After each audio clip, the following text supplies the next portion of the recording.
یا صاحب الزمان یا وارث قرآن۔ دوسری چیز بہرحال حضرت موسیٰ کو پروردگار نے یہ کہ موسیٰ میں نے عزت کو جو ہے وہ قیام اللیل میں قرار دیا ہے، یعنی تہجد کی نماز میں نے عزت کو قرار دیا ہے۔ لوگ سلاطینوں کے دروازوں پہ ڈھونڈتے ہیں۔ اب انسان اگر ظاہری طور پر دیکھے کہ سمجھتا ہے کہ شاید میرے کسی فلانے سے میرے تعلقات ہو جائیں، فلانی جگہ پہنچ جاؤں، شاید مجھے رسپیکٹ ملے، عزت ملے، ایسا نہیں ہے۔ آپ قوموں کا حال دیکھ لیں، قومیں جھکی ہوئی ہیں استکبار کے آگے، دنیا کی طاقتیں جو اپنے آپ کو کہتی ہیں ان کے آگے۔ کیا ہوگا؟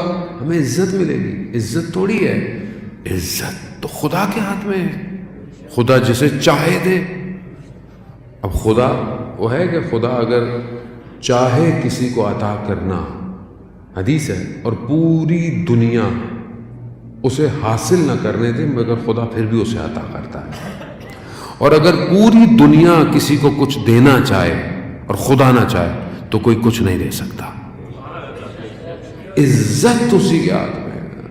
قیام اللیل یعنی اگر ہم چاہتے ہیں کہ ہماری عزت ہو، نماز شب پڑھیں، رات کو اس کی بارگاہ میں کھڑے ہوں، کیونکہ جو اس کے آگے جھک گیا وہ دنیا کو اس کے آگے جھکا دے گا۔ اس کے آگے جھکے جو مالک ہے، جو خالق ہے۔ اور ویسے بھی انسان ظاہری ہو سکتا ہے نماز میں ریاکاری ہو جائے، مطلب خدا نہ خواستہ ایسا نہیں ہوگا، لیکن ہوتا ہے کہ بہرحال، لیکن جو رات کو انسان اپنی تنہائی میں، اپنی خلوت میں اٹھتا ہے اور خدا کو سجدے کرتا ہے، وہ یا وہ جانتا ہے یا اس کا بندہ جانتا ہے۔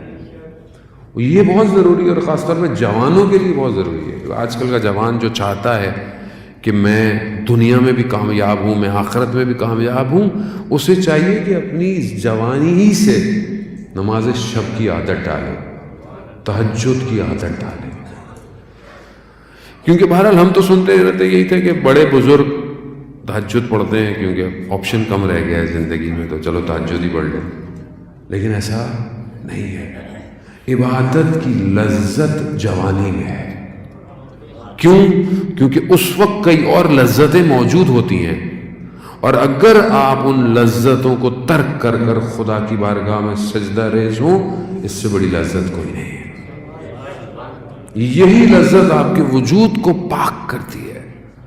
انسان جب عبادت کی طرف بھاگتا ہے، خدا کی طرف بھاگتا ہے، گویا وہ اپنی معاملات کو اس کے حوالے کر رہا ہوتا ہے۔ جب آپ کا معاملہ اس کے حوالے ہو گیا تو پھر زندگی آپ کو کچھ نہیں کر سکتی۔ تو ہم دیکھتے ہیں دنیا میں کتنے بڑے بڑے لوگ ہمارے سامنے ہے، کہ مثالیں بھی بہت ساری ہیں بڑے بزرگوں کی، علماء کی، اولیاء کی، شہداء کی، جو مثالیں ہیں۔ کیوں ان کو عزت ملی اتنی؟ کیوں ان کو اتنی عزت ہے؟